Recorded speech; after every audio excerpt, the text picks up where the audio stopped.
తాకట్లో ఉన్న బంగారాన్ని విడిపించి ఆ రోజున మార్కెట్ ధర కట్టి మిగిలిన డబ్బును మీకు అందిస్తుంది కొమ్మూరి గోల్డ్.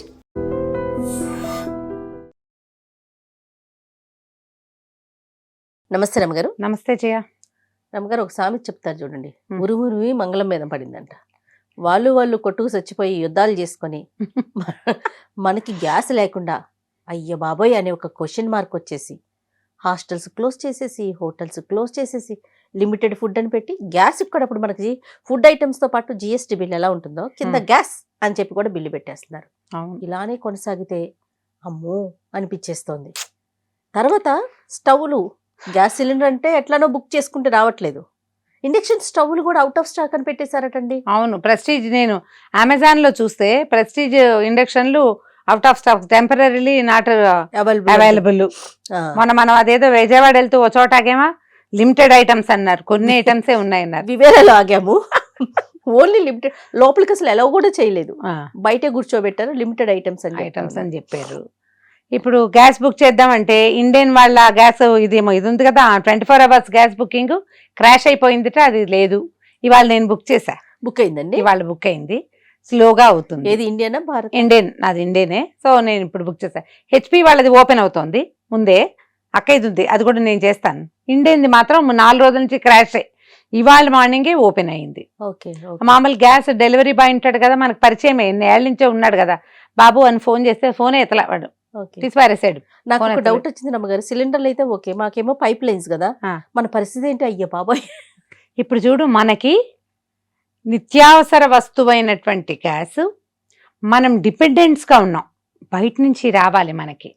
కానీ మన దగ్గర ఏం చేసాము, అసలు కట్టెల పొయ్యిలు, బొగ్గులు, రంపపొట్లు, బాయిలర్లు, అసలు నీళ్లు కాసుకోవటం అనే మొత్తం ప్రక్రియని పల్లెటూళ్ళతో సహా దీపం పథకం కింద అందరికీ గ్యాస్ సిలిండర్లే అలవాటు చేసుకున్నాం. కట్టెల పొగతోటి అది వస్తుంది, ఇది వస్తుంది, ఏమిటో నాశనం అయిపోతాయి, అడవులు నాశనం అయిపోతాయి, కట్టెల పొగ వల్ల అనారోగ్యాలు వస్తాయి. స్త్రీల ఆరోగ్యము, స్త్రీల శ్రేయస్సే చాలా ముఖ్యమని మన వాళ్ళు ఏం చేశారు, మంచే అయ్యుండొచ్చు. కానీ అసలు ప్రత్యామ్నాయ మార్గం లేని ఒక పరిస్థితి కాదు, దుస్థితిలోకి వచ్చాం. పరిస్థితి ఓకే, దాన్ని మనం పెట్టుకున్నాము.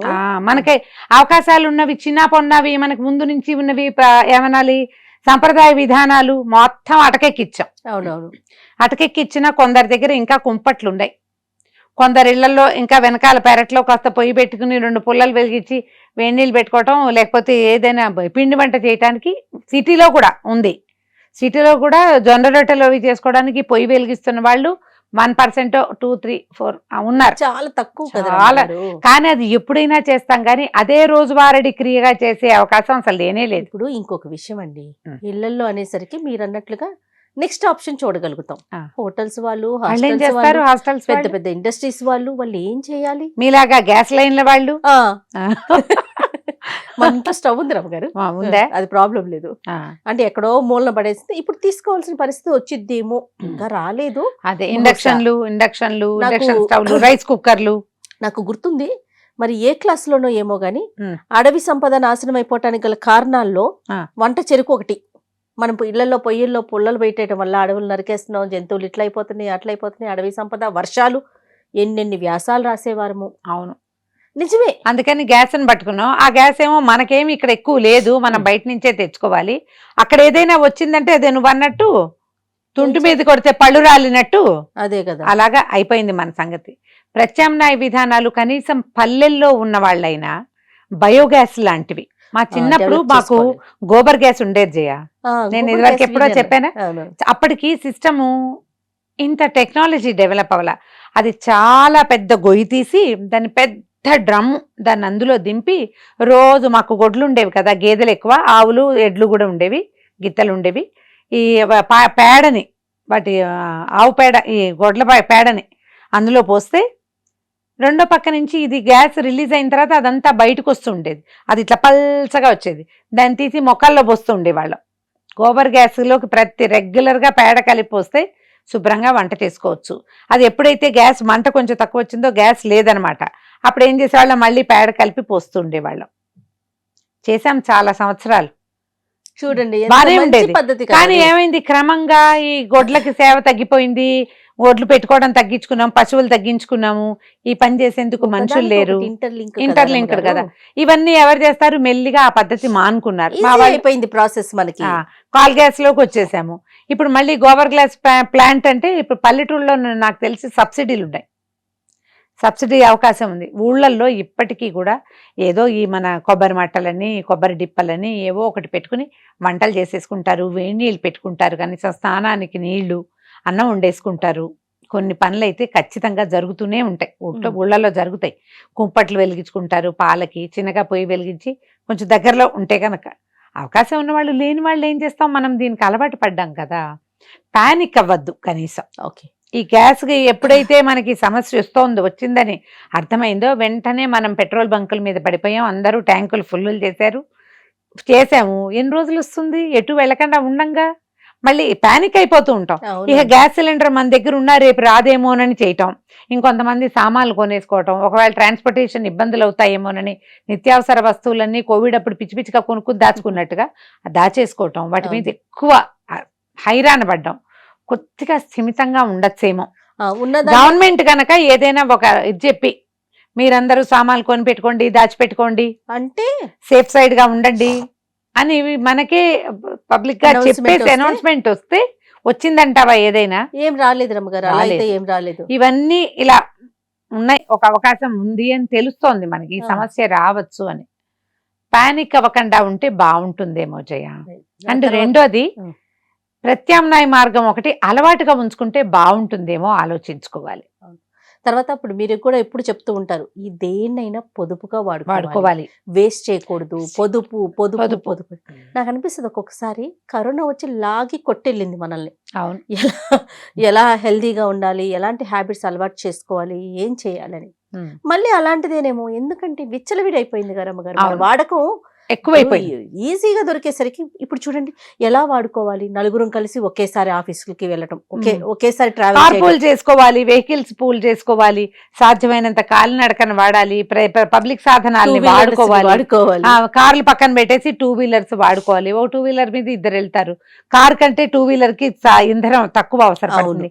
వంట చేసేటప్పుడు కూడా ఈజీగా కుక్కర్లు వాడుకోండి, సిమ్ లో పెట్టి వండుకోండి, రైస్ కుక్కర్ ఉంటే రైస్ కుక్కర్ వాడుకోండి. తర్వాత ఏదైనా ఇండక్షన్ స్టవ్ ఉంటే దాన్ని ఎక్కువగా వాడుకుని గ్యాస్ కొంచెం పొదుపుగా వాడుకుంటే అత్యవసర స్థితిలో. 4-5 టిప్పులు కూడా చూసాను అమ్మగారు నేను. ఒకేసారి భోజనాలు చేసేయటం, టిఫిన్లు కూడా దోశలు మొదలు పెడతామా, అప్పటికే బాబు ఒకరు ఒక టైంకి వస్తారు, మళ్ళీ ఆఫ్ చేయాలి, మళ్ళీ ఇంకొకరు ఇంకొక టైంకి వస్తారు. గ్యాస్ వేస్ట్ కాబట్టి దోశలు బ్యాన్ చేసేయండి.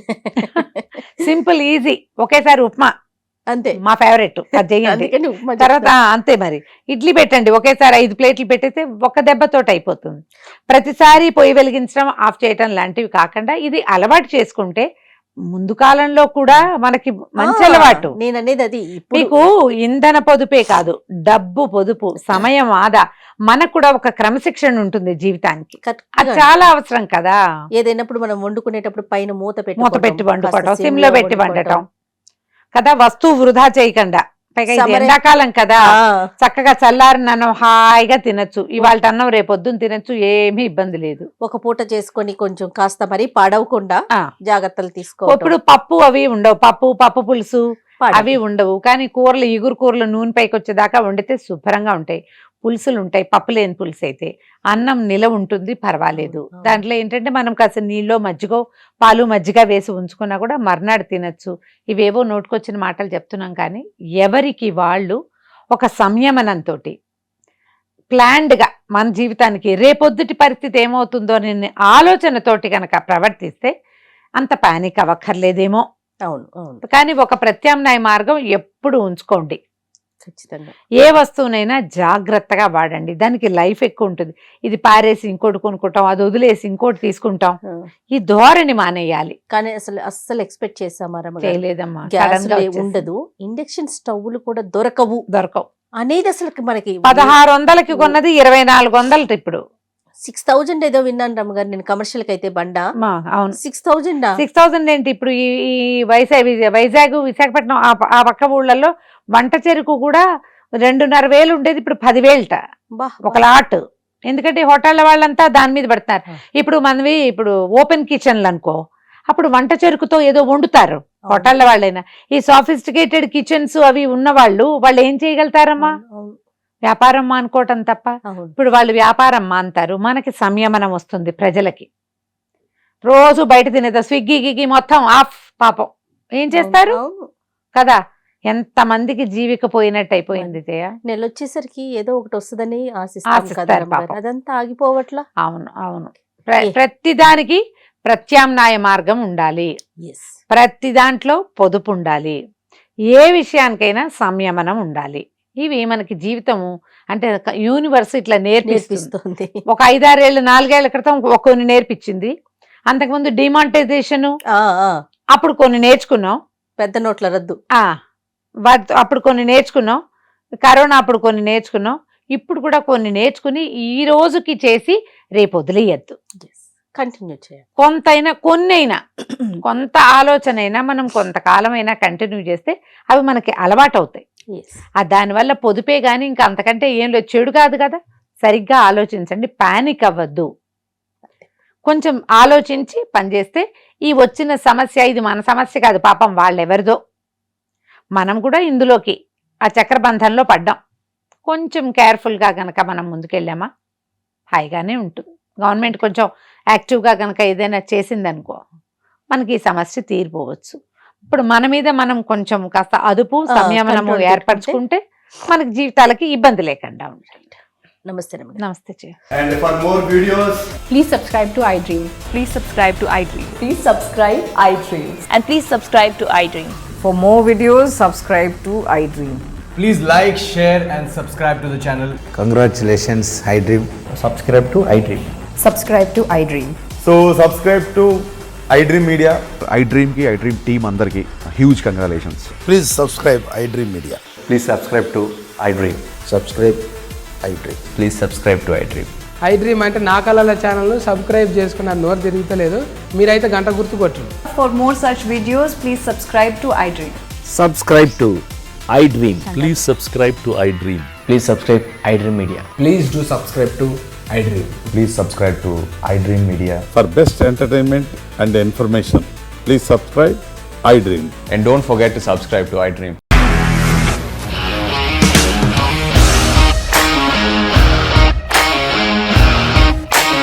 ఇండస్ట్రీలో కమిట్మెంట్ ఇష్యూస్ వస్తే నీకు కూడా వచ్చినట్టు. మార్నింగ్ తీసుకెళ్ళాలంటే కొట్టి పడేస్తారు.